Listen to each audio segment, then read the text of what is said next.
சரி, இப்போ இந்த ஜாதகம் வந்து பாத்தீங்கன்னு வச்சுக்கோங்களேன், இது என்னுடைய ஃபீட்ல வந்தது இந்த ஜாதகம். அதுக்கு இந்த ஜாதகத்தை பார்த்த உடனே எனக்கு இந்த ஜாதகர் ஆவரேஜா படிக்கிறார் அப்படின்றதுக்கு, ஏன் ஆவரேஜா படிக்கிறார் அப்படின்றதுக்கு பியூர்லி ஜோதிட விதிகளின் அடிப்படையில், நான் சொல்றது புரியுதுங்களா? விதிகளின் அடிப்படையில் நம்ம இதை பார்க்கலாம். ஆனா அதுக்கு முன்னாடி யாராவது எக்ஸ்பிளைன் பண்ணணும்னு நினைச்சீங்கன்னா உங்க தரப்புல நீங்க எக்ஸ்பிளைன் பண்ணுங்க. ஃபைனலா என்னுடைய எக்ஸ்பிளனேஷன் தரேன். ஓகே, சொல்லுங்க. சார் இப்போ சவுண்ட் கரெக்டாக பேசலாமா சார்? பக்காவா ஓகே இருக்குப்பா, சார். பக்காவா இருக்கு. Okay sir. சார் இப்போ லக்னாதிபதி வந்து சார் லக்னத்துக்கு 4ஆம் இடத்துல சுக்கிரன் திக்பலம் மற்றும் ஆட்சியா இருக்கு பார்த்தா நல்லா படிச்சுக்கணுங்கிற கான்செப்ட் தான் சார் ஃபர்ஸ்ட் இடத்துலையும் மேலோட்டமா பார்த்தா வருது. ஆனா அந்த சுக்கிரனோட சாரம் வந்து செவ்வாயோட சாரத்துல இருக்குதுங்க. அது 4ஆம் வீட்டுக்கு 2-7 மாறாதி சாரம். அடுத்து 4ஆம் வீட்டுக்கு ஒரு நிமிஷம், 6ஆம் கரெக்ஷன் அதிபதி. கரெக்ஷன். சுக்கிரன் வந்து சுவாதி நட்சத்திரம் 1ஆம் பாதத்துல இருக்கார். சாரி, ராகு சாரம். ராகு. ராகு சாரத்துல இருக்கிறது. ம், சாரிங்க, மாத்திட்டேன். ராகு சாரம். அந்த ராகு வந்து 4ஆம் வீட்டுக்கு மூணாம் வீட்டுல இருக்குது. அந்த புதன் படிப்புக்காரன் வந்து ம், புதன். அந்த புதன் வந்து ராகுவோட ஒண்ணா நம்ம ஒரே டிகிரில 9 டிகிரில ரெண்டுமே ஒண்ணா இருக்கு. பிளஸ் செவ்வாயும் அங்க இருக்குது. செவ்வாய் வந்து 4ஆம் இடத்துக்கு மாரகாதிபதி. அப்ப புதன் காரகன் வந்து வலுவிழந்த மாதிரி இருக்கும்போது படிப்பு ஃபர்ஸ்ட் அதுல ஒரு பாயிண்ட் குறையுதுங்க. அப்ப 4ஆம் லக்னத்துக்கு 6-8ஆம் அதிபதின்னு சொல்ற ஆஹ் குரு சனிங்க. அந்த குரு வந்து சுக்கிரனை பார்க்கறது பார்வையும், சுக்கிரனும் சனியும் பக்கத்து பக்கத்து பாவத்துல இருந்தாலுமே டிகிரி அமைப்புல கொஞ்சம் நெருங்கின மாதிரி சுக்கிரன் சனி இருக்குது. அதனால 6-8 அதிபதி தொடர்பு பெற்ற சுக்கிரன் அல்லது 4ஆம் பாவகம் அப்படின்னு சொல்றது அஃபெக்ட் ஆகுதுங்க. அடுத்து 4க்கு 6-8 அதிபதினு சொல்றது குருவும் சுக்கிரனும் மறுபடியும் தொடர்புங்கிற கான்செப்ட்ல வந்தது. அப்ப 4ஆம் பாவத்துக்கு எப்படி சுத்தி பார்த்தாலும் லக்னத்துக்கு 6-8 எல்லாமே அஃபெக்ட் ஆகுதுங்க. அடுத்தது ராசிக்கு 4ஆம் இடத்துக்கு 3-8 மாரகதியான செவ்வாயும் புதனும் ஒரே இடத்துல இருக்கிறதும் பிளஸ் இது எல்லாமே ராகுவோட கான்செப்ட்ல வரனால லக்கணத்துக்கு 3-12ஆம் அதிபதியும் புதனா வருது. ஸோ அது விரையாதிபதி தன் வீட்டையே பார்க்கறதுனால விரயஸ்தானத்தை கொடுக்கறதுக்காகவும் வருது. பிளஸ் புதன் படிப்புக்காரன் சொல்ற புதனோட இருக்கிற இடத்துக்கு 7ஆம் இடமும் மாரகபாதவதி புதனே ஆறுனால அந்த படிப்பை கொடுக்கறதுக்கான வாய்ப்பு குறையுது. அதை கொடுக்கும். பட் 4ஆம் இடத்துல சுக்கிரன் இருக்கிறனாலதான் இந்த அளவுக்குனாச்சு படிப்பு கொடுக்குற அளவுக்கான வாய்ப்பு இருக்குது. பிளஸ் நடக்கிற சனி திசையும் கருத்துல கொண்டு. இப்ப நம்ம இதுக்கே வேற திசையா இருந்தா இவ்வளவு பாதிப்பு வருமானா கொஞ்சம் கம்மியா தான் வரும். நடக்கிற திசை சனி திசையா இருக்கிறதுனால சனி 3ஆம் இடத்துல இருக்கிறதும் நடப்பு திசைக்கு 3-8ஆம் அதிபதினு சொல்ற செவ்வாயோட புதன் அமர்ந்திருக்கிற வீட்டுக்கு சொந்தக்காரன் சொல்ற புதனும் படிப்புக்காரன் சொல்ற புதனோட செவ்வாய் 3-8ஆம் அதிபதி தொடர்பட்டு பிளஸ் ராகுவோட இருக்கிறபோது படிப்பை மந்தமா கொடுக்கும். படிப்பு வராமல் சொல்ல முடியாது, படிப்பு மந்தமா வருதுக்கான வாய்ப்பு. ஏன்னா படிப்பு கொடுக்குறது இங்க சுக்கிரன் திக்பலம் பிளஸ் ஆட்சியா இருக்கிறதுனால படிப்பு வரும். பட் அவ்வளோ வராதுங்கிறது. இதான் என்னோட ஐடியாஸ். Very good. ஓகே, வேற யாராவது?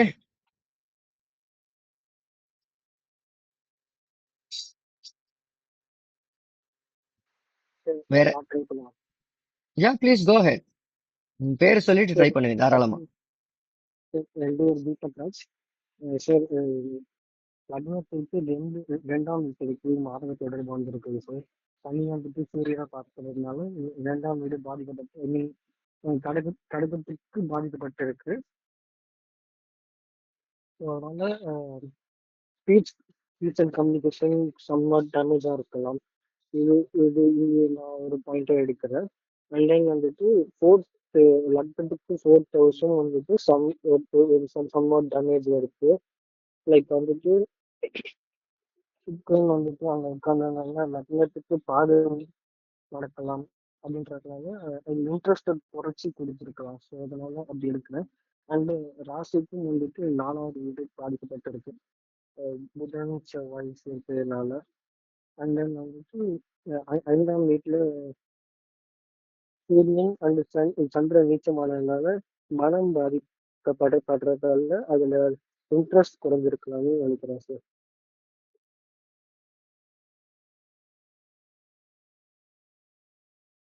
Sir basically fourth and fifth hours அடிபட்டு போனதுனால இன்ட்ரெஸ்ட் அதாவது இன்ட்ரெஸ்ட் போயிருக்கலாம்.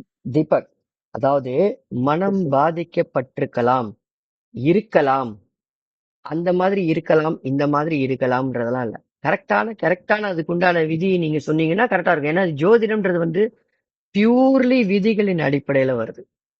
புரியுதுங்களா? It is 100% science.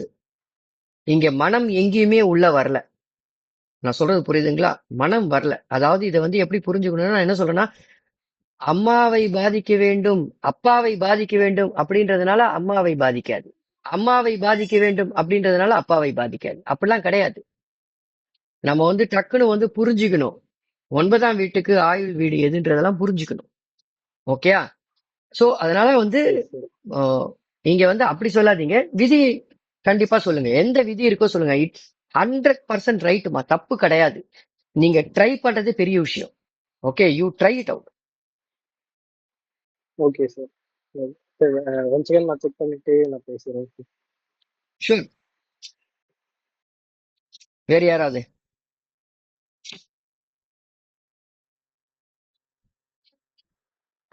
சார் வணக்கம் சார். சொல்லுங்க சார். வணக்கம் சார், சொல்லுங்க சார். என் நேம் சரவணன் சார். லக்கணத்துக்கு கடக லக்கணத்துக்கு பாதகாதிபதி 4ஆம் அதிபதி சார். அதனால 4ஆம் அதிபதி ஆட்சி திக்பலமா இருக்கனால படிப்பையும் கொடுப்பாரு, அதே நேரத்துல கொஞ்சம் மந்தமும் கொடுப்பாரு சார். அந்த 4ஆம் அந்த சுக்கிரன் வந்து ராகு சாரன் சார். இல்ல படிப்பாரன் புதனும் பாத்தீங்கன்னா அந்த இதோட மாரகாதிபதியோட தொடர்பு கொள்றாரு சார். திசை எடுத்துக்கிட்டீங்கன்னா சனி திசைக்கு அதுவும் பாத்தீங்கன்னா அந்த வீட்டுக்கு புதனோட கல்விக்காரன் வந்து புதனும் மாரகாதிபதியோட தொடர்பு கொள்றதுனால படிப்பு மந்தமா வருது சார். ஓகே, அடுத்த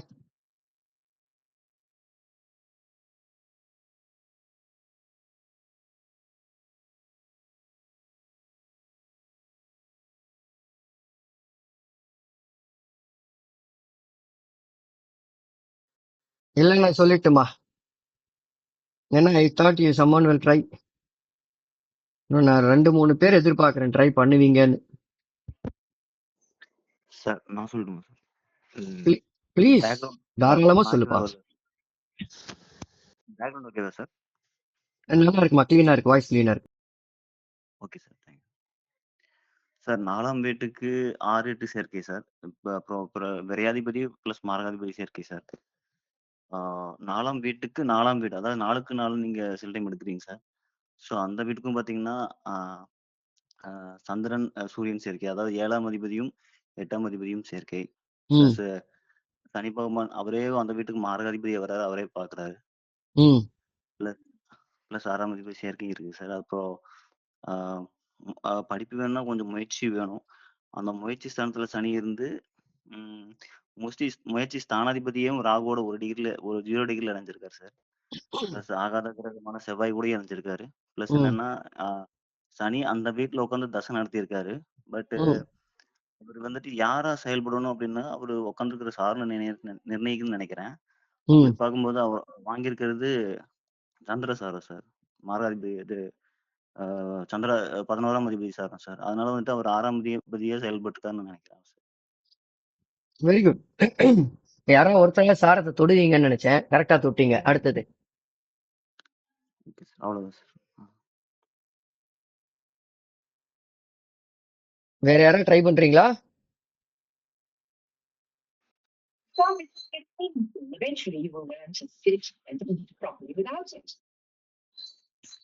சார் சுக்கிரன் வந்து கேந்திராதிபத்திய தோஷமா நான் பாக்குறேன் சார். சரி, கேந்திராதிபத்திய தோஷம் அப்படின்னா சுத்தமா இருக்க கூடாதே. கரெக்டா? புரியல சார். கேந்திராதிபதி கரெக்ட், அவர் கேந்திராதிபத்திய அமைப்புல இருக்க. ஏன்னா ஒரு சில விதிகள் வந்து, அதாவது மிதுன லக்னத்திற்கு 4ஆம் இடத்துல புதன் தனித்து அமர்ந்து சுபர் பார்வையில இருந்தா கேந்திராதிபத்திய தோஷம்னு சொல்ற நம்போ, அதே கடக லக்னத்திற்கு ஜம்முன்னு மூல திரிகோணத்துல உட்காந்து அதே குருவுடைய பார்வையில இருந்தா நம்ம சொல்ல மாட்டேங்கிறோம். அதுதான் இந்த பாயிண்ட் நான் எதிர்பார்த்தேன். யார்கிட்ட இருந்தாலும் ஒருத்தராவது இது கேந்திராதிபத்திய தோஷம் வரும் அப்படின்னு சொல்றதுக்கு. பட் கேந்திராதிபத்திய தோஷம் என்றால் சுத்தமா செய்யக்கூடாதே. சுத்தமால படிப்பை எடுப்பாரு. ஓ ஆமா ஆமா கரெக்ட் சார். சுத்தமா போயிருக்கும். கரெக்ட் தான். அது எப்போ அது சுக்கிர திசையில தானே. ஆமா சார். சனி திசையில இல்லையே. அதுக்கப்புறம் சரி சார், அது ஓகே. சுக்கிரன் வந்து வாங்கின சாரம் ராகு சார். ம் அந்த ராகு வந்து அந்த சுக்கிரன் நின்ன வீட்டுக்கு செவ்வாய் மாரகாதிபதி செவ்வாய் தொடர்பு சார். அது பாக்குறேன் சார். அது ம் அப்புறம் வந்து ராசிக்கும் 4ஆம் இடம் செவ்வாய் புதன் மாரக தொடர்பு சார். இதனால அவர் படிப்பு கெட்டு போயிருக்கோன்ற மாதிரி நான் பாக்குறேன். சரி ஓகே ம். சரி. வேற யாராவது? யாருமே வந்து ஒரு 3 பாயிண்ட்டுக்கு மேல போகவே மாட்டேன்றீங்களே, ஏன்னே தெரியலையே. ஒரு 3 விதிக்கு மேல யாருமே போக மாட்டேன்றாங்க. சொல்லுங்க முகந்தர். சார் லக்னத்துக்கே 6 இருமாரக தொடர்பு சார். சனியும் சூரியனும் அந்த இடத்துல பாத்துக்கிறது அது ஒண்ணு. 2வது பாத்தீங்கன்னா சுக்கிரன் 4ஆம் இடத்துல இருக்கிறது இப்பதான் சொன்னார் கேந்திராதிபத்திய தோஷம்னு. 4ஆம் வீட்டுக்கே 6, 8ஆம் ம் அதிபதிகளின் தொடர்பு ம் மற்றும் ராசிக்கு 4ஆம் வீட்டுக்கே இருமாரக தொடர்பு. ம் சுக்கிரன் வாங்கினதும் ராகுவனுடைய சாரம். அந்த ராகு தொடர்பு கொள்றது வந்து செவ்வாயும் புதனையும். அந்த செவ்வாய் வந்து 4ஆம் வீட்டுக்கு மரகாதிபதி, 4ஆம் வீட்டுக்கு புதன் வந்து விரையாதிபதி. மொத்தத்துல லக்னத்துக்கு 4ஆம் இடத்துக்கு 6, 8, 12ஆம் அதிபதி 3 இடமே கிடைச்சி போச்சு. ம் மேலும் சனி இந்த இடத்துல சந்திரனை பார்க்கறதும் வந்து ஒரு விதமான வந்து அந்த முயற்சி ஸ்தானம் அந்த மாதிரியான இருக்கிற அமைப்புல வந்து உங்களுக்கு வந்து அவர் முழுமையா ஈடுபட மாட்டார் படிப்புல. ஒரு அளவு தான் படிக்க முடியும் அப்படிங்கிறதுக்கு ஏத்த மாதிரி அவர் படிச்சுட்டு இருப்பார். அதாவது இதத்தான் நான் சொல்லாதீங்கன்னு. சனி ஒரு இடத்துல உக்காந்துட்டு இருக்கு அப்படின்றதுனால முயற்சி ஸ்தானம்ன்ற 3ஆம் வீட்டுல உக்காந்துட்டு இருக்கு அப்படின்றதுனால முயற்சி இல்லைன்னு சொல்லாதீங்க. எனக்கு அதுக்கு ஒரு கரெக்டான விடை கொடுங்க. ஏன் முயற்சி இல்ல? அதாவது சனியை பரிபூர்ணமா கெட்டவன்னு சொல்லக்கூடாது. கெட்டவன்னு சொன்னா அவன் கெட்டவனா செயல்படுறதுக்கு உண்டான விதியை கொடுங்கன்ற. நான் சொல்றது இந்த புரியுதுங்களா? இடத்துல சனி புரியுது சார். சனி வாங்கினது செவ்வாயினுடைய சாரம். அந்த செவ்வாய் வந்து சனி நின்ற வீட்டுக்கே 8ஆம் அதிபதி. சனி சந்திரனுடைய சாரம். ஹஸ்த 4ஆம் பாவத்துல இருக்காரு. சந்திரனுடைய சாரம்னாலும் சனி நின்ற வீட்டுக்கு சந்திரன் வந்து மாரகாதிபதி தானே. ஆமா ஆமா அப்படி சொல்லுங்கன்ற. கரெக்ட், நீங்க சொன்னது கரெக்ட். அப்படி சொல்லுங்க. அதாவது சனி அங்க இருந்தது அப்படின்றதுனால அதை சொல்லக்கூடாது. சனி எதனால அந்த இடத்துல கெடுதல் பண்றாருன்னு சொல்லணும். சரி, நீங்க ஒரு 4 பாயிண்ட் கொடுத்தீங்க. அப்புறம்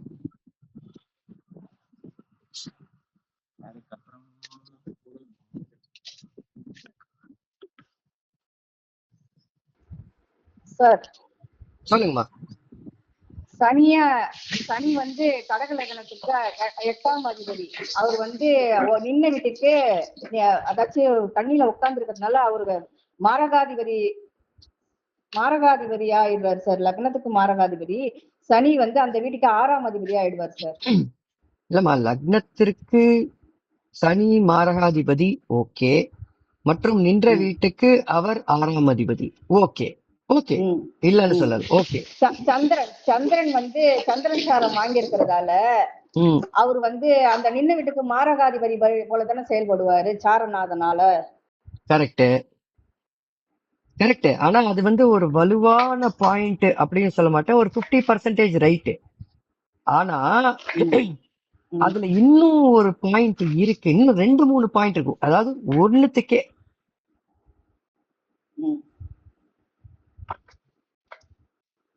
அதனாலதான் உங்களுக்கு டைம் கொடுத்தேன். நீங்க நல்லா யோசிச்சுட்டு வாங்க அதனாலதான் இத்தனை மணிக்கு கால் வைக்கலாம்னு சொல்லிட்டு சொன்னேன். சரி, ஓகேம்மா, no problem. Anybody else? Sir நான் சொல்லுவேன் sir. Please go ahead sir. Eswar sir சொல்லுங்க சார். அதாவது இப்ப நடக்கிறது வந்து தசாநாதன் 4ஆம் இடத்திற்கு 4, 5ஆம் அதிபதி என்றதுனால இப்ப ஓரளவுக்காவது படிக்க வச்சுக்கிட்டு இருக்காரு. நடக்கிற புக்தி வந்து 4ஆம் இடத்துக்கு 6ஆம் அதிபதி, லக்னத்துக்கும் அவர் 6ஆம் அதிபதி. ரொம்ப ரொம்ப சந்தோஷம். Excellent point. அதான் ஃபர்ஸ்ட் பாயிண்ட். சூப்பர், சொல்லுங்க. அதனால படிக்க வைக்கிறதுல அதாவது காரக ரீதியாகவும் ஆசிரியர்கள்ட்ட அவர் கெட்ட பேர் வாங்கணும். ம் ஆதிபத்திய ரீதியாகவும் அவர் 6-8 தொடர்புகள். ம் அதனாலதான் அவருக்கு படிப்புல ஆர்வம் இப்போ கம்மியா இருக்கு. சூப்பரா ஸ்டார்ட் பண்ணீங்க. ஆனா பாதியிலே நான் இப்பதான் பார்த்தேன், அதனாலதான் சொன்னேன். Sir no problem sir. நல்லா ஸ்டார்ட் பண்ணீங்க. ஆக்சுவலா நீங்க சொன்ன பாயிண்ட் ஃபர்ஸ்ட் பாயிண்ட் ரொம்ப சரி. அது பல ரெண்டாவது பேர் விட்டாங்க. சனி வந்து சந்திரனோட சாரம், சந்திரன் நீச்சமாயி மனத்தை குறிக்கக்கூடிய ஆமா 5ஆம் இடத்துல இருக்காரு. இந்த பாயிண்ட் சந்திரன் சொல்றாங்க. யாருமே இந்த பாயிண்ட் சொல்லலையே. அவர் நீச்சமாகி தேய்பிரையும் ஆகி கிட்டத்தட்ட அவர் சனியின் பார்வையில இருக்கிறது 2வது அமைப்பு. சரி, அதனால அடுத்தது. அவர் மனமும் சரியில்லாத அமைப்புல இருக்கு. சரி, குருவும் பாத்தீங்கன்னா அவரோட சுயசாரத்திலேயே இருக்காரு. ம் அதனாலயும் அவருக்கு 6-8 தொடர்புகள் நடக்கிறதுனால ஆசிரியர்களோட விரோத போக்கு தான் அவருக்கு வரணும். சூப்பர். அடுத்தது. அவ்வளவுதான். Very good. அடுத்தது யாராவது ட்ரை பண்றீங்களா? நான் சொல்லட்டுமா? Okay, shall I go ahead? சரி, ஃபர்ஸ்ட் ஆஃப் ஆல் ஒரு பலன் எடுக்கணும் அப்படின்னா குறைஞ்சது ஒரு 5லேருந்து ஒரு 6 லேயர் நீங்க உள்ள போகணும். மினிமம் நான் சொல்றது.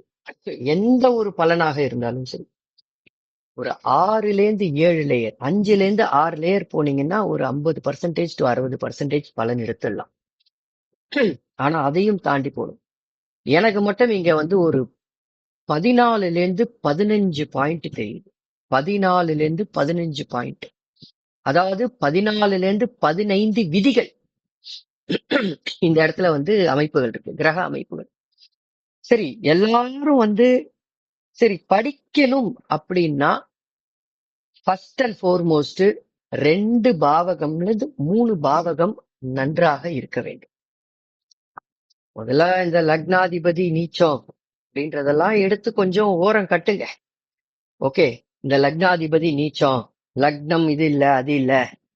லக்னத்தை செவ்வாய் ராஜயோகாதிபதி பார்க்கறதே பெரிய விஷயம், 8ஆம் பார்வையா. இது ஃபர்ஸ்ட் பாயிண்ட். நான் என்னைக்குமே சொல்லுவேன், ஒரு லக்னத்தின் ராஜயோகாதிபதியுடைய பார்வை மிக வலுவான பார்வை அப்படின்னு சொல்லுவேன். அதன் அடிப்படையில லக்னத்தை செவ்வாய் பார்க்கறது நல்லது. லக்னாதிபதி நீச்சம் பரவாயில்ல, ஒன்னும் சொல்ல முடியாது. அவர் நீச்சம், வேற என்ன பண்ண முடியும்? நீச்சம் ஆயிட்டார், அதனால வாழ்க்கையே போச்சா? லக்னாதிபதி நீச்சம் ஆயிட்டா எல்லாருமே வந்து 30 மார்க் 20 மார்க் தான் வாங்குவாங்களா? இல்ல லக்னாதிபதி நீச்சம் ஆனவங்களால 80 மார்க் 90 மார்க் வாங்க முடியாதா? அப்படிலாம் கிடையாது. Okay, they can. எத்தனையோ ஜாதகங்கள்ல லக்னாதிபதி நீச்சமாகி 90 மார்க் வாங்கின ஜாதகங்கள்லாம் இருக்கு. கன்சல்டிங்ல வந்து நான் பார்த்திருக்கேன். ஆனால் என்ன அப்படின்னா, நம்ம வந்து பேலன்ஸ் இருக்கிற 10 மார்க் வந்து நம்ம வாங்க முடியாது, அது லக்னாதிபதி நீச்சம் அப்படின்னு சொன்னா அது வந்து மிகையாகாது பொதுவாகவே.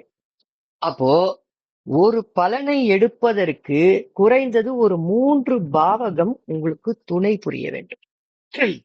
என்னென்ன பாவங்கள் படிக்கிற காலத்துல, என்னென்ன பாவகங்கள்? 4ஆம் பாவகம் மற்றும் 11ஆம் பாவகம் மற்றும் 3ஆம் பாவகம் மற்றும் லக்ன பாவகம், 4 பாவகம். இந்த 4 பாவகம் உங்களுக்கு ஹெல்ப் பண்ணணும். லக்னத்தை ராஜயோகாதிபதியான செவ்வாய் பார்ப்பது நல்லது. இதை தவிர மிச்சம் இருக்கிற 3 பாவகங்களும் பாதிப்பு. இதான் உண்மை.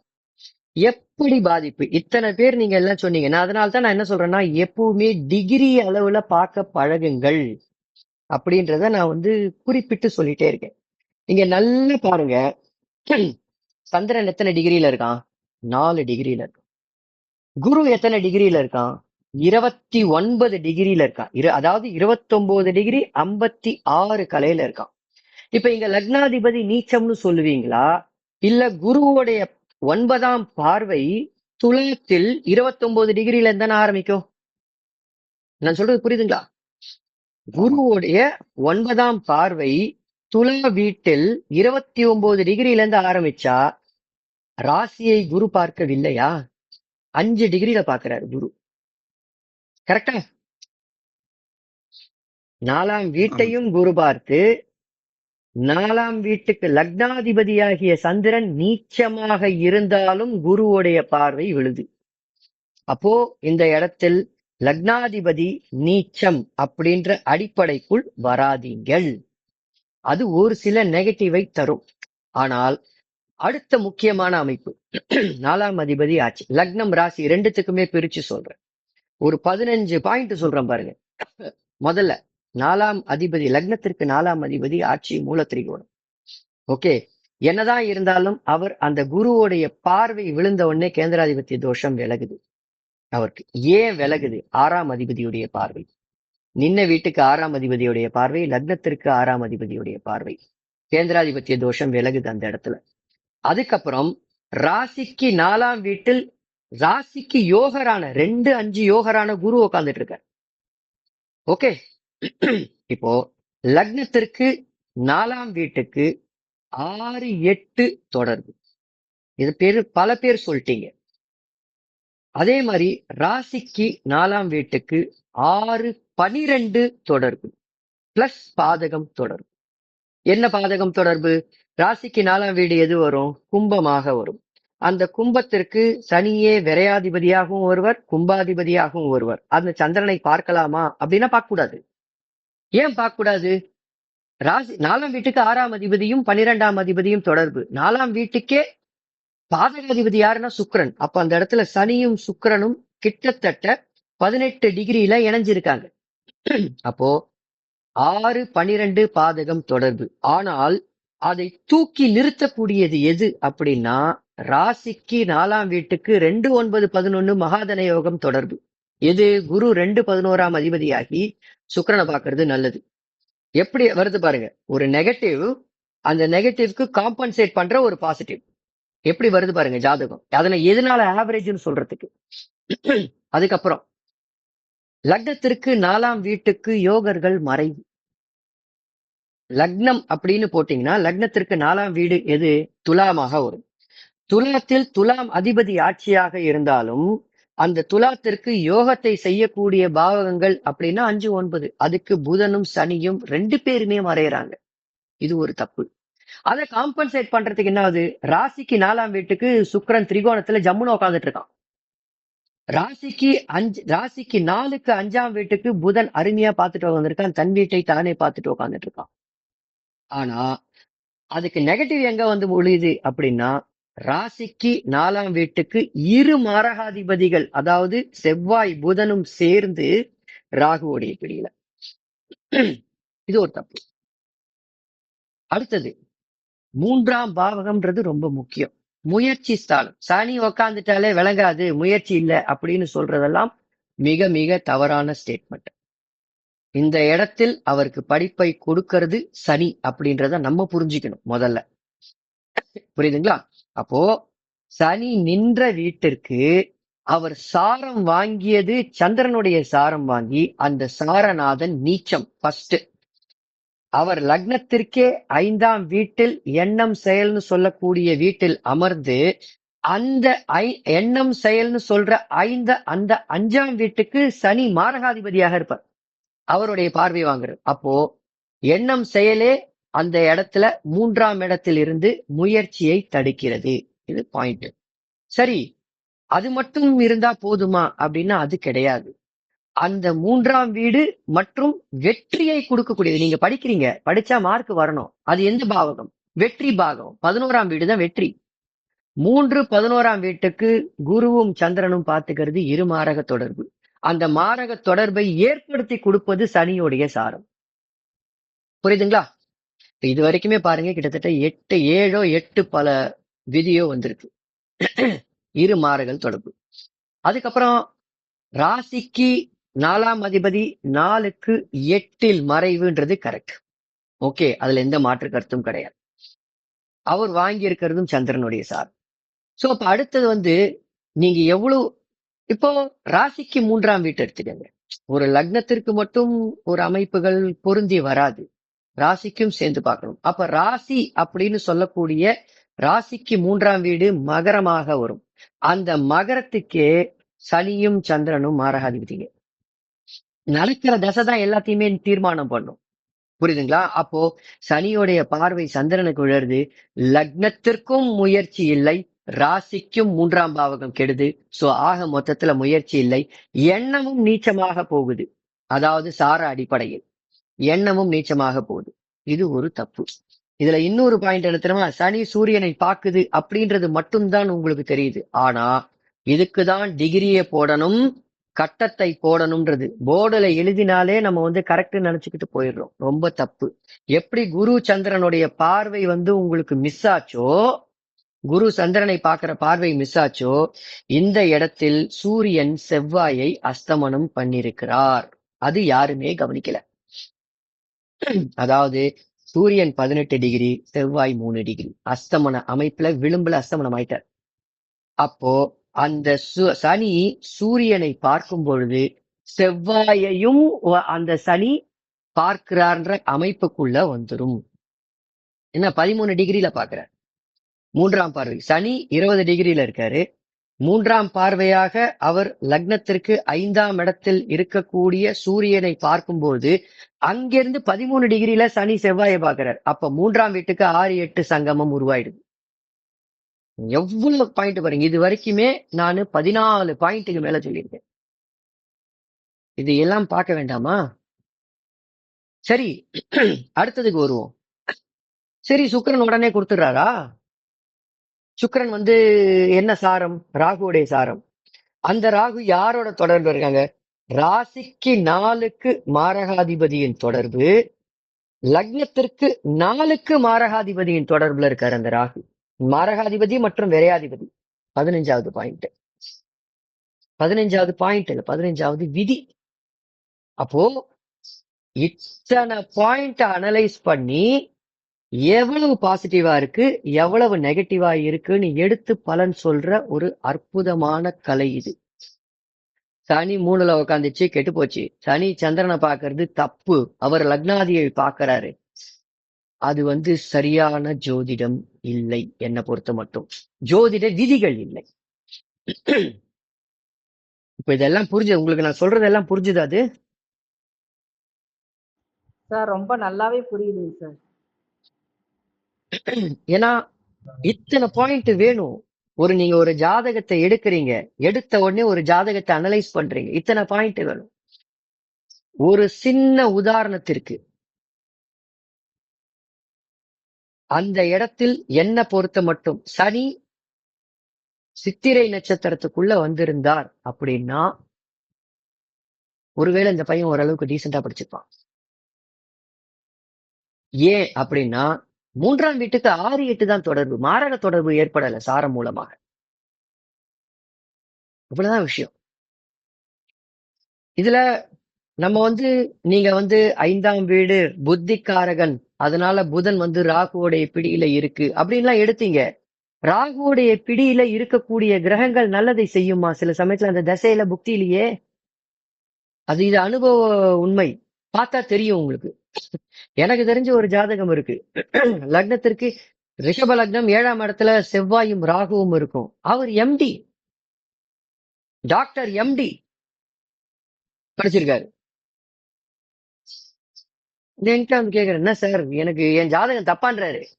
லக்னம் 15 டிகிரியில இருக்கு சார், எனக்கு ரொம்ப நல்லா படிப்பு வரும் சார், நான் நல்லா படிச்சேன். அப்போ உங்கள் தொழிலை நிர்ணயம் பண்ணுவது எது அப்படின்ற அடுத்த கேள்விக்குள்ள வரும். அது கண்டிப்பா 4ஆம் பாவகமும் 5ஆம் பாவகமும் துணை புரியும். சோ இந்த மாதிரி எவ்வளவு விஷயங்கள், எத்தனை விதிகளை நீங்க சேர்க்க முடியுமோ அத்தனை விதியையும் சேர்க்கணும். என்ன 3ஆம் வீடு அடிபட்டு போகுதுன்னா வெற்றியை தரக்கூடிய 11ஆம் வீடும் அடிபட்டு போகுதுன்றத புரிஞ்சுக்கணும். நீங்க கடக லக்னத்திற்கு 11ஆம் வீடுன்னு சொல்லக்கூடிய வெற்றி ஸ்தானத்தை சந்திரனே பாக்குறது தப்பு. அவர் லக்னாதிபதியா இருந்தாலும் பாக்குறது தப்பு. ஏன்னா அந்த வீட்டுக்கு அவர் மாரகாதிபதி. அந்த சுக்கிரன் வெற்றி ஸ்தானத்திற்கு 6ல் மறைந்து மற்றும் குருவும் சந்திரனும் அவங்களுக்குள்ள அந்த ஒரு பார்வை மூலமாக 3ஆம் இடமும் பாதிப்பு, 11ஆம் இடமும் பாதிப்பு, ராசிக்கு 3ஆம் வீடும் பாதிப்பு. சரி, ராசிக்கு 11ஆம் வீடு வாங்கல, ராசிக்கு 11ஆம் வீடு வாங்க. ராசிக்கு 11ஆம் வீட்டுல பாருங்க எப்படி இருக்குன்னு பாருங்க. இப்ப சனி உக்காந்துட்டு இருக்கு. ஆஹா, சனி உக்காந்துட்டு இருக்கு அப்படின்னா இல்ல. ராசிக்கு 11ஆம் வீட்டில் 11க்கே ராசிக்கே மாரகாதிபதியான சனி அமர்ந்து அந்த வீட்டில் 6-8 தொடர்பு. எவ்வளவு? 13 டிகிரியில். எப்படி 6-8 தொடர்பு? ஏற்கனவே சொன்னேன், சூரியன் செவ்வாயை அஸ்தமனம் செஞ்சிருக்கிறாருங்க. அந்த சூரியனை சனி பார்க்கிறாரு. அப்போ இவ்வளவு பாயிண்ட் இருக்கு. இவ்வளவு பாயிண்டையும் சேர்த்துதான் ஜோதிட விதி. ஜோதிடம்ன்றது வந்து ஒரு பலன் அப்படின்றது ரொம்ப தெளிவா புரிஞ்சுக்கணும். ஒரு பலன், நீங்க சொல்ல போற ஒவ்வொரு பலனும் நீங்க சாமிக்கு மாலையாக தொடுத்து மாலையை போடுற மாதிரி. வெறும் 1/4 முழம் தொடுத்து வெறும் 1/4 முழம் தொடுத்து நீ 1/4 முழம் தொடுத்து மாலையை போட்டா சரியா இருக்காது. 1/2 முழம் தொடுத்து மாலையை போட மாட்டாங்க. நீங்க நல்லா பாத்தீங்கன்னா, மாலையா போடணும் அப்படின்னா ஏகப்பட்ட பூ சேரணும். அந்த நார்ல சேர்ந்து தொடுத்து அதுக்கப்புறமா தான் போடணும். வெறும் 10 ரூபாய்க்கும் 20 ரூபாய்க்கும் 1/2 முழம் 1/4 முழம் வாங்கினா சாமியோடைய தோல்ல போட்டு போயிருவாங்க அங்க. அப்போ எவ்வளவுக்கு எவ்வளவு விதிவிலக்கு அத்தனையும் ஒண்ணு சேர்க்கிறீங்களோ அப்ப மட்டும்தான் மாலையாக வரும். இதான் உண்மை. இது எவ்வளவு தூரம் அட்லீஸ்ட் மத்தவங்களுக்கு புரியலாம் பரவாயில்ல, நம்ம குரூப்ல இருக்கிறவங்களுக்கு புரிஞ்சே ஆகணும். இன்னும் என்ன பாயிண்ட், இந்த இடத்துல எனக்கு என்ன மிஸ் ஆகுது, இந்த இடத்துல எனக்கு என்ன மிஸ் ஆகுது, இங்க சாரம் எந்த அளவுக்கு தேவை, இந்த இடத்துல சாரம் எந்த அளவுக்கு தேவை அப்படின்றது வேணும்ல. அது எவ்வளவு முக்கியம் அந்த இடத்துல. அதாவது நம்ம தான் வந்து மிஸ் பண்றோம்.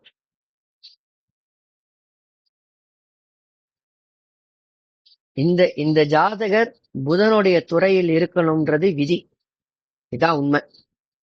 இந்த ஜாதகர் புதனுடைய துறையில் இருக்கணும். அதாவது இங்க சரி, ஓகே, மத்தத வந்து நம்ம வந்து மத்தவங்க ஏன் தப்பு பண்ணாங்கன்னு நம்ம டிஸ்கஸ் பண்ண வேணாம். நம்ம எப்படி கரெக்டா சொல்றோன்றத பார்ப்போம். சரியா? வேற ஏதாவது கேள்வி இருக்கா? சொல்லுங்க சார். அத சொல்லுங்களா சார்? புதனுடைய துறையில இருக்கணும் விதின்னு சொன்னீங்கல்ல சார், அது எப்படின்னு சொல்லுங்க சார். ஆமாப்பா, ராஜயோகாதிபதியோட தொடர்பு யாரு? புதன் தான் சார். புதன் தான். ராகு மற்றும் இவங்களோட சேர்த்து நடக்கிறது. அடுத்தது புதன் திசை தானே. புதன் தசை தான். தசாபுக்தியே நல்லா புரிஞ்சுக்கங்க. தசாபுக்தியே ஜாதகரின் எண்ணத்தை தீர்மானிக்கும். தசாபுக்தி தீர்மானிக்கும். நீங்க சனி தசை நடந்த பல பேரை பாருங்க, அவங்க என்ன எடுத்திருக்காங்கன்றத பாருங்க. புதன் தசை நடக்கிற பல பேரை பாருங்க. அது இல்லாம நான் வந்து இந்த புதன் துறையில இருக்கணும் அப்படின்னு நான் நிர்ணயம் பண்ணது, நான் கொஞ்சம் பாவக முனை அடிப்படையில நான் கொஞ்சம் நிர்ணயம் பண்ணுவேன். அதன் அடிப்படையில் நிர்ணயம் பண்ணி சொல்றேன். இந்த இடத்துல கண்டிப்பா இவர் புதன் துறையில தான் இருப்பாரு. புதனுடைய அமைப்புல இவர் என்ன வேணாலும் படிச்சுக்கிட்டோம். அவர் இசி படிக்கிறாரோ ட்ரிபிள் படிக்கிறாரோ என்ன வேணாலும் படிச்சுக்கிட்டோம். ஆனா இவர் புதன் துறையில தான் இருப்பார். புதன் மற்றும் குருவுடைய துறையில இருப்பார். இவங்க 2 பேர், அதாவது ஒண்ணு கேஷ் அல்லது இது புதன் அமைப்புகள்னு. அதாவது இதுல என்ன அப்படின்னா, இந்த லக்ன அவயோகரான சனி ஏன் படிப்பை தரான்னு சொன்னதுக்கு ஈஸ்வர் சார் ரொம்ப ஒரு அழகான பாயிண்ட் சொன்னார். 4ஆம் வீட்டுக்கு அவர் தான்ப்பா யோகரு, ஆனா மறைஞ்சிட்டாரு 12ஆம் இடத்துல. அவருக்கு 6-8 தொடர்பு ஆகி போச்சு. அதனால மிதமாக கொடுக்குறார். இப்ப அடுத்து வரக்கூடிய புதன் திசையில் எல்லாமே மாறுமே. இது வரைக்கும் சனி தசை நடந்தது படிப்புக்கு. அடுத்து வரக்கூடிய புதன் தசை அவர் அந்த இடத்துல 3 டிகிரியில தானே இருக்கார். கேதுவுடைய சாரத்துல தானே இருக்கார். கேது நின்ன வீட்டுக்கு 10ஆம் அதிபதியுடைய தொடர்புல இருக்காரு. கேது நின்ன வீட்டுக்கு சுக்கிரன் சூப்பரா வலுத்து நிக்கிறாரு. கேது நின்ன வீட்டுக்கு சனி சூப்பரா வலுத்து நிக்கிறாரு. யோகர்கள்லாம் அழகான சங்கமமா இருக்காங்களே கேது சாரத்துக்கு. ஆனா வெளியில போய் படிப்பாரு, அதெல்லாம் வேற விஷயம். பட் நம்ம எதிர்கால பலனை சொல்றதுக்கு இல்லை. இந்த இது ஏன் அப்படி நடந்தது, உங்களால எவ்வளவு விதிகள் கொண்டு வர முடியும்னு மட்டும் பாருங்க. சரியா? வேற ஏதாவது இருக்கா? சார், இந்த 4ஆம் வீட்டுக்கு இந்த புதனே வந்து யோக வீட்டையே தொடர்பு கொள்றாரு இல்லையா? ஆமா. இல்ல இப்போ இந்த இடத்துல இப்போ மறைஞ்சிருக்கிற பலன் மாதிரி எடுக்கணுமா இல்ல யோகரா செயல்படுவாரு? அந்த ஒரு யோகரா செயல்பட மாட்டாரு. ஏன்? செவ்வாய் அந்த 4ஆம் வீட்டு அந்த யோக வீட்டுக்கு 6ஆம் அதிபதி ஆமா, அவ்வளவுதான். அந்த வீட்டுக்கு அவர் 6ஆம் அதிபதியுடைய தொடர்புல இருக்காரு. 10ஆம் வரைக்கும் அந்த வீட்டுக்கு 8ஆம் அதிபதினு சொல்ற சனியுடைய தொடர்புலயும் இருக்காரு அந்த செவ்வாய். ஆமா, சாரம் இல்லப்பா, நேரடியாவே சனி பாக்குறாருப்பா. அவர் சூரியனை பாக்குறாரு. அதாவது செவ்வாய்க்கு பாகை ஜாஸ்தி, அஸ்தமன பாகை ஜாஸ்தி. அதனால அவர் அஸ்தமனம் ஆகியிருக்காரு. புதனுக்கு அஸ்தமன பாகைன்றது உங்களுக்கு அமைப்புகள் இந்த இடத்துல 18 டிகிரி குறைவு. அதனால புதன் அஸ்தமனம் ஆகல. ஆனா செவ்வாயும் புதனும் பாத்தீங்கன்னா செவ்வாய் 3 டிகிரி, புதன் 19 டிகிரி. அப்போ ஒரு 19 டிகிரியில் சனி புதனை பார்க்கிறார்ன்ற அமைப்பும் ஒரு வகையில் சரி. புரியுதுங்களா? ஒரு வகையில் சரி. 20 டிகிரிக்கு மேல போச்சுன்னா நான் எடுத்துக்க மாட்டேன். சில பேர் 20 டிகிரிக்கு மேல ஒரே பாவகத்துல இருந்தா, ஒரே பாவகத்துல 22 டிகிரியா இருந்தாலும் நான் எடுத்துப்பேன், 25 டிகிரியா இருந்தாலும் நான் எடுத்துப்பேன். உதாரணத்திற்கு இந்த இடத்துல சுக்கிரன் 8 டிகிரி, குரு 29 டிகிரி, 21 டிகிரி பார்வை விலகி இருக்குன்னு நான் சொல்ல மாட்டேன். அந்த பாவகத்தை குரு பாக்குறார், அதுல சுக்கிரன் இருக்காருன்னு சொல்லுவேன். ஆனா இந்த இடத்தில் பாவகம் பிரிந்து போனதனால் ஒரு பார்வை அமைப்புகள் கட்டுக்குள்ப அடங்கும். அந்த பார்வை அமைப்புகள் எப்படி அடங்கும் அப்படின்னா, ஒரு 15-20 டிகிரிக்குள்ள இருந்தா பரவாயில்ல அப்படின்னா பாக்குறாரே அவர்தான். ஒரு பக்கத்துல செவ்வாய் சூரியனிடம் அஸ்தமனமாகி புதனுடன் சேர்ந்திருந்து அந்த சூரியனை சனி பார்க்கிறாரு. அப்போ இந்த அமைப்புகள் அஸ்தமனம் செய்யப்பட்ட கிரகத்தின் பலனை சூரியனை எடுத்து செய்யும் ஒரு விதி இருக்குல்ல, அந்த விதியின் கீழே அப்போ சனியுடைய பார்வை வாங்குறாரு. நம்ம இங்க வெறும் படிப்பு மட்டும்தான் பேசுறோம், மத்த வேற எதை பத்தியும் நம்ம பேசல. அப்போ அந்த அடிப்படையில 4ஆம் வீட்டுக்கு 9ஆம் வீடான 11ஆம் வீட்டில் கேது அமர்ந்திருந்தாலும் சனியுடைய 10ஆம் பார்வை, செவ்வாயுடைய 7ஆம் பார்வை, 6-8 சம்பந்தம், அந்த செவ்வாய்க்கு சனியுடைய பார்வை. அப்படி இருக்கும் பொழுது அந்த இடத்துல புதன் தன் வீட்டை தானே பார்க்கறதுனால இங்க ஒரு இடத்திலிருந்து நகரக்கூடிய அமைப்புகளை ஏற்படுத்தி விடுவார். ஹாஸ்டல் போறது, வேற எங்கேயாவது போறது, இல்ல வெளிநாட்டுல போய் கூட படிப்பார், சொல்ல முடியாது. காலேஜ் முடிஞ்சு புதன் தசை ஆரம்பிச்சோடனே ஒரு காலேஜ்ல எல்லாம் நல்லா வரும், நல்லா படிப்பாரு. ஏன்? ஒரு அமைப்புகள் எல்லாமே விடுபட்டு போகுது, சாரம் வழியா செயல்பட்டு. இப்ப பாருங்க 15 இருந்து 16 17 விதி சொல்றோம். இந்த 17 விதியில 50% மேல டு 60% மேல புதன் தசையில வேலை செய்யாது. ஏன்னா சாரம் வழியா எல்லா அமைப்புகளையும் அந்த சனி தொடர்பு கொண்டார் 3ஆம் வீட்டில் அமர்ந்து. இப்ப அது ஃபுல்லாவே வேலை செய்யாது புதன் தசை வரும்பொழுது. புதன் அங்க கேதுவுடைய சாரத்துல இருக்க. இப்போ அப்ப நின்ன வீட்டுக்குன்னு வந்துரும். அந்த நின்ன வீட்டுக்கு அப்படின்னு வரும்போது நேரடியாக 4ஆம் வீட்டு பலனை செய்யாமல் 4ஆம் வீட்டுக்கு திரிகோணத்தில் 9ஆம் இடத்தில் பாக்கியத்தை அடிக்கிற அமைப்பு, லக்னத்திற்கு 12ஆம் அமைப்பு, ராசிக்கு 8ஆம் வீடுன்னு வந்துரும். புரியுதுங்களா? எல்லாத்தையும் சேர்த்து பார்க்கணும் முகுந்தன். ஜோதிடம் அவ்வளோ ஈஸி கிடையாது. பார்த்த உடனே சனிங்க உட்காந்துருக்கு கெட்டு போச்சு, குரு பாக்குது நல்லதுன்னு சொல்றதுக்கு.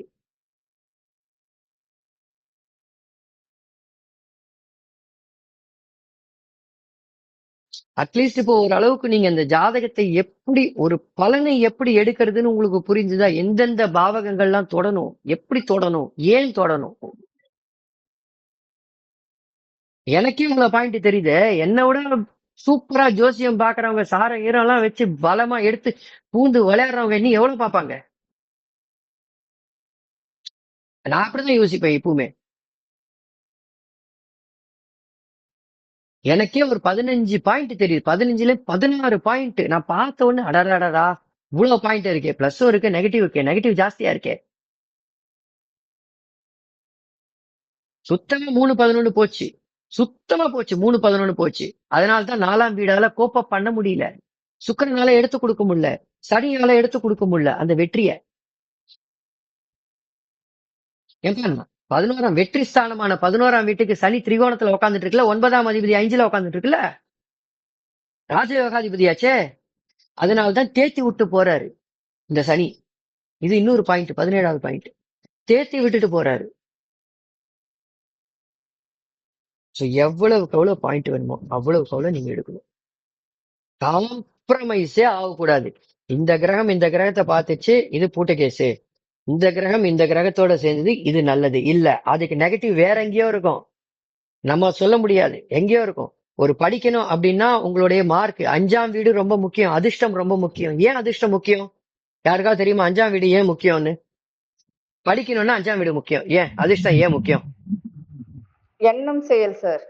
கிடையாது, ஓப்பன் சொல்றேன், கிடையாது. அடுத்தது சார் அந்த நேரத்துல பரீட்சை எழுதுற நேரத்துல நடக்கக்கூடிய இல்ல திருத்துறவங்களோட அந்த அதிர்ஷ்டம், அந்த நம்ம என்ன முயற்சி இருந்தாலும் அந்த அதிர்ஷ்டம் தான் டாப்ல பாதி வருவாங்க கரெக்ட், அந்த மாதிரி. பாதி கரெக்ட், பாதி கரெக்ட். இன்னும் ஆனா கரெக்டான ஆன்சர் வரல. கம்பேரிட்டிவ் பெர்ஃபார்மன்ஸ் சார், காம்படிட்டிவ் எக்ஸாம்ஸ்ல மத்தவங்க எப்படி பெர்ஃபார்ம் பண்றாங்கங்கிறதும் பொறுத்து இருக்கு. சரி, ஓகே, அது மத்தவங்களை பொறுத்தது, அது 7ஆம் வீடு. ஓகே, சரி, நானே சொல்றேன். ஒரு சரி, நான் இங்க கேக்குறது, இப்ப இந்த குரூப்ல இருக்கிறவங்களதுல யாரு கன்சிஸ்டன்டா ஏதாவது படிக்கிற காலத்துல 80 மார்க்ஸ் வாங்கியிருக்கீங்க? யாராவது ஒருத்தராவது வாங்கியிருக்கீங்களா கன்சிஸ்டன்டா 80 மார்க்ஸ்? இல்ல ஏதாவது ஒரு சப்ஜெக்ட், சார் நான் கணக்குன்னு வந்தா 80 மார்க்ஸ் வாங்கிடுவேன் சார், நான் இங்கிலீஷ்னு வந்தா 80 மார்க்ஸ் வாங்கிடுவேன் சார், நான் வந்து சயின்ஸ்னு வந்தா 80 90 வாங்கிடுவேன் சார். யாராவது இருக்கீங்களா? சொல்லுங்க.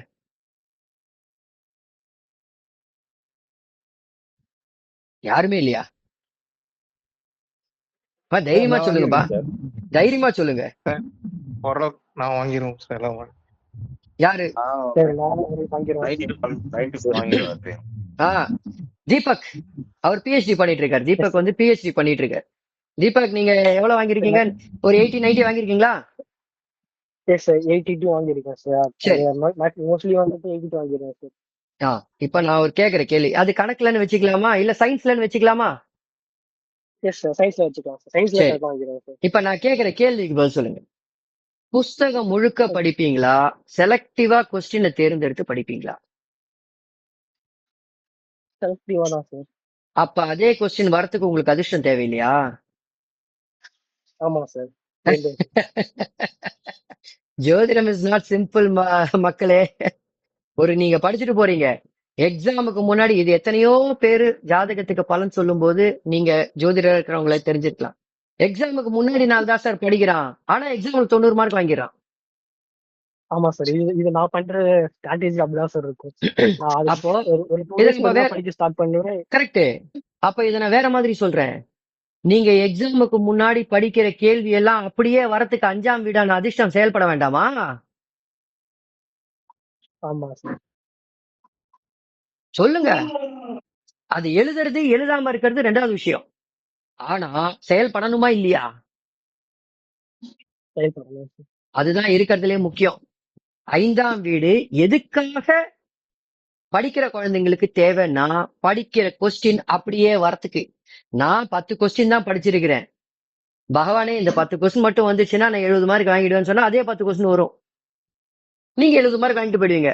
எவனோ ஒருத்தன் உளுந்து உளுந்து ஒரு புக்கு ஃபுல்லா படிச்சிருப்பான், அவனுக்கு 50 மார்க் வாங்கிட்டு உட்காந்துருப்பான் பேந்த முடிச்சுக்கிட்டு. இந்த பையன் படிக்கிறதுக்கு நல்லா புரிஞ்சுக்கங்க, இந்த பையனுடைய பிரச்சனையே 3ஆம் பாவம் முயற்சி இல்லாததுனால 10 கொஸ்டினோ 5 கொஸ்டினோ தான் இவன் படிப்பான். அந்த 5 கொஸ்டின் வரல சாமி, அந்த 5 கொஸ்டின்ல 2 கொஸ்டினோ 3 கொஸ்டினோ தான் வந்தது. இந்த வீடியோவை நான் இன்டர்நெட்ல போட்டதுக்கு அப்புறம் அதை பார்த்துட்டு அவங்க அம்மா அப்பா ரிப்ளை பண்ணாங்கன்னா சந்தோஷப்படுவேன். எழுதி தரேன், அவன் படிக்கிற கொஸ்டின் 5 கொஸ்டின் 10 கொஸ்டின் தான் படிப்பான், அதுல 2 கொஸ்டின் 3 கொஸ்டின் தான் வரும். அதனாலதான் 5ஆம் வீடு செயல்படல, 5ஆம் வீட்டுக்கு மாரகாதிபதி பாக்குறாரு.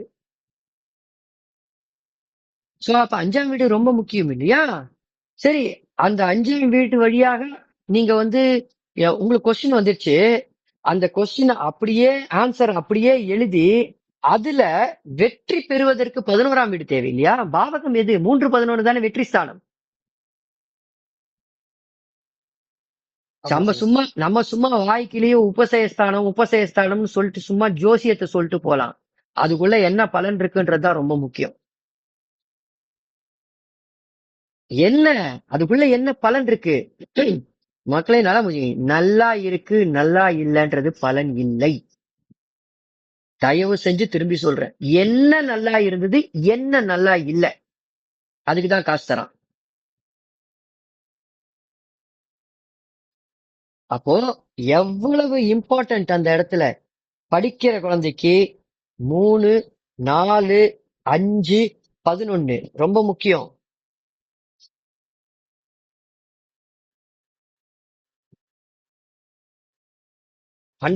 முக்கியம். சரி, ஐம் டன். நான் ஃபுல்லா விளக்கிட்டேன். யாருக்காவது ஏதாவது டவுட் இருந்தா கேட்டுக்க சொல்றேன். இதுல சார் இதுல 9ஆம் பாவம் எந்த அளவுக்கு ஏதாவது பெனிஃபிட் ஏதாவது டச் பண்ணுவாங்க சார்? 9ஆம் பாவத்தை தான் பாக்குறாரு. மாரகாதி பாக்குறாரு. மறுமாரகாதிபதியான புதனையும் பாக்குறாரு சனி. அந்த இடத்துல 9ஆம் பாவகத்துக்கு செவ்வாய் கூட இருக்கிறது நல்லது. 9க்கு சுக்கிரன் அழகா 8ல மறையிறார். 9க்கு சுக்கிரன் 8ல மறையிறார். 9க்கு சூரியனும் சந்திரனும் 9ஆம் இடத்துல இருக்கிறது நல்ல யோகம். தப்பே கிடையாது. நல்ல யோகம். அங்க அமாவாசை சந்திரனு, பௌர்ணமி சந்திரனு, இந்த சந்திரன் விளக்கே இல்ல, ஒளியே இல்ல, இதெல்லாம் வேண்டவே வேண்டாம். 9ஆம் வீட்டுக்கு சூரியனும் சந்திரனும் அந்த இடத்துல உட்கார்ந்துட்டு இருக்கிறது நல்லது. ஏன்? சூரியனுடைய கெட்ட 6ஆம் வீட்டு ஆதிபத்தியத்தை 9க்கு 5ஆம் அதிபதியான சந்திரன் உடைப்பார்.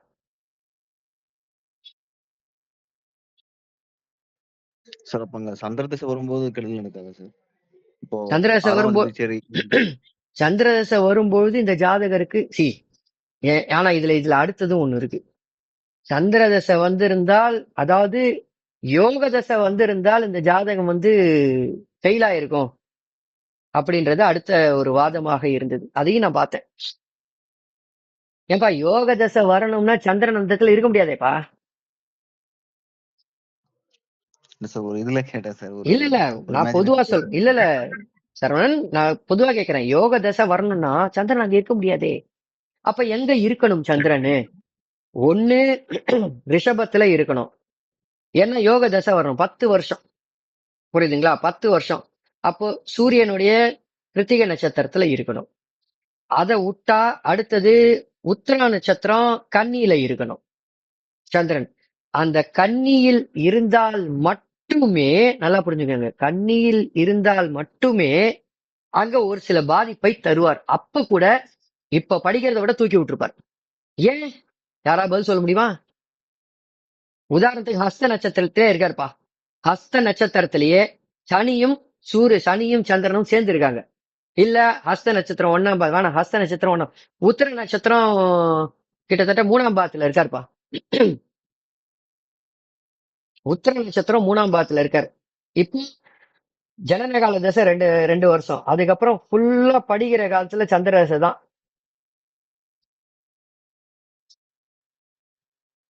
அப்ப இருந்ததா கூட காப்பாத்திருப்பார். அதே சனியும் சந்திரனும் சேர்க்க, அந்த இடத்துல சனியும் சந்திரனும் சேர்க்க அப்படி இருந்தா கூட காப்பாத்திருப்பார். ஏன் காப்பாத்திருப்பாருன்றத விட இப்ப வாங்குற மார்க்கோட ஜாஸ்தி வாங்கியிருப்பாருன்னு சொல்றேன்.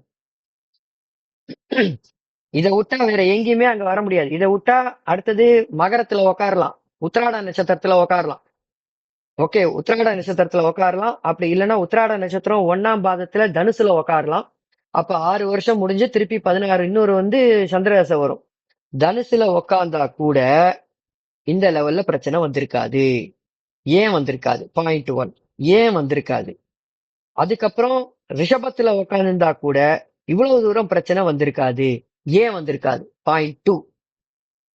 இதுல உட்காந்துருந்தா கூட, உத்தர நட்சத்திரத்துல உட்காந்துருந்தா கூட, நான் சிம்மத்துல சொல்லல, உத்தர நட்சத்திரம் சிம்மத்துல 1ஆம் பாவத்துல உட்காந்தா 7.5 100%. இதை விடவே இன்னும் கொஞ்சம் மோசமா கூட இருந்திருக்கலாம் சில சமயத்துல. அது வேற விஷயம், வேற டிபார்ட்மெண்ட். ஓகே, ஏன்னா அப்பதான் யோக தசை வரும். அதாவது சூரிய சந்திர செவ்வாய் ராகு இந்த திசைகள் வரும். அப்போ என்ன ஆக மொத்தத்துல 2 அமைப்புகள், மொத்தம் 3 இடத்துல, 3ல இருந்து 4 இடத்துல சந்திரன் உட்கார்ந்தாதான் யோக திசைகள் வரும். ஆனா அப்படியே மாறும். எப்படி மாறும்? அப்படியே கம்ப்ளீட்டா மாறும். டாப்ஸி டர்வி என்விரான்மெண்ட் மாறும். தனுசுலயோ அல்லது மகரத்திலேயோ அல்லது ரிஷபத்திலேயோ உட்கார்ந்தா குருவுடைய பார்வை இருக்காது சந்திரனுக்கு. 3ஆம் வீடு காப்பாற்றப்படும். கரெக்டா? 11ஆம் வீடு காப்பாற்றப்படும். லக்னாதிபதி உச்சம் ஒரு பக்கத்துல, இன்னொரு பக்கத்துல லக்னாதிபதி லக்னத்தை பாக்குறாரு. வந்துச்சா? ஆமாங்க சார். இதுவே நல்ல இதுல விஷயம். இதுல சொல்லுங்க. உக்காந்துட்டாரு. ஆமா, இதுவே வந்து அவரு உத்திர நட்சத்திரத்துல உக்காந்துட்டாரு அப்படின்னா இந்த இடத்துல சனியும் சந்திரனும் சேர்ந்தே இருக்காங்கன்னே வச்சுக்கோங்க. வேண்டாம், சேர்ந்தே இருக்காங்கன்னே வச்சுக்கோங்க. அப்படி உக்காந்துட்டாரு அப்படின்னா ராசிக்கு 5ஆம் அதிபதியோட இருக்காருப்பா. என்ன தப்பு? ஏன் தப்பு? ராசிக்கு 5ஆம் அதிபதியோட இருக்காரு. இவ்வளவு டென்ட் கொடுக்காது, இவ்வளவு டென்ட் கொடுக்காது. இப்ப 40 50 மார்க் 55 மார்க் வாங்குறேன்னா அப்ப 60 மார்க் 70 மார்க் வாங்குவாரு. வித்தியாசம். ஏன்? குருவுடைய பார்வை குறையும். குருவுடைய பார்வை சந்திரனுக்கு குறையும். அப்ப கூட 10 டிகிரிக்குள்ள பாத்துருவார். அப்ப கூட 10 டிகிரிக்குள்ள பாத்துருவார். நான் சொல்றது மெயினா நீங்க கேட்ட சந்திர தசைக்காக சொன்னேன். எவ்வளவு அமைப்புகள் இருக்கு, கொஞ்சம் நஞ்சம் கிடையாது. எவ்வளவு அமைப்புகள் இருக்கு தெரியுமா?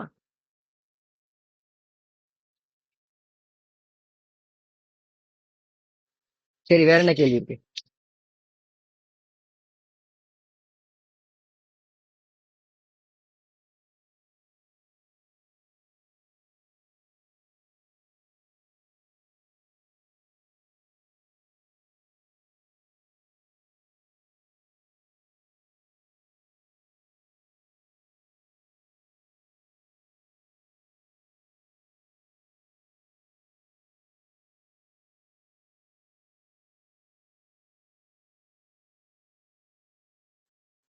சரி சரி, ஓகே, ராசிக்கு சொல்லுப்பா. ராசிக்கு 5ஆம் அதிபதி ராசியில இருக்கிறது வந்து இப்ப நீங்க சொல்லியிருந்தீங்க சார், எக்ஸ்பிளைன் பண்ணியிருந்தீங்க. அதை நான் அண்டர்ஸ்டாண்ட் பண்ண முடியுது அந்த ஃப்ளோ கம்ப்ளீட்டா. ராசிக்கு 5ஆம் அதிபதி வந்து ராசியிலேயே இருக்கிறது வந்து ஒரு நல்ல அமைப்பா சார்? பொதுவா வந்து லக்னத்துக்கு தான் சொல்லுவாங்க. ராசியில இருக்கிறதும் ஒரு நல்ல அமைப்பா? ராசிக்கு 5ஆம் அதிபதி எப்படி ராசியிலேயே இருப்பாங்க? அங்க இல்லையே. சார் சம்டைம்ஸ் வந்து இப்போ மகர ராசின்னு வச்சுக்கோங்களேன். இல்ல மகர இல்ல, இந்த ராசியில வந்து இல்லம்மா, பொது கேள்வி. இந்த ஜாதகத்துல டவுட் இருக்கா கேள்வி, அது வேற கால்ல வச்சுப்போம்.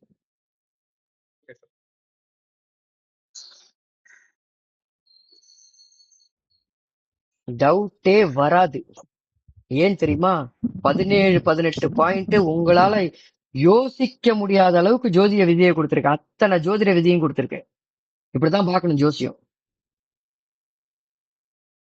என்ன எந்த பக்கத்துல சுத்தினாலும் எல்லா பாயிண்டையும் கவர் பண்ணிருப்பேன். சரி, ஓகே, பாப்போம், அடுத்த பதிவில் பார்ப்போம். சரியா? நன்றிப்பா. ஓகே, நன்றி சார், நன்றி.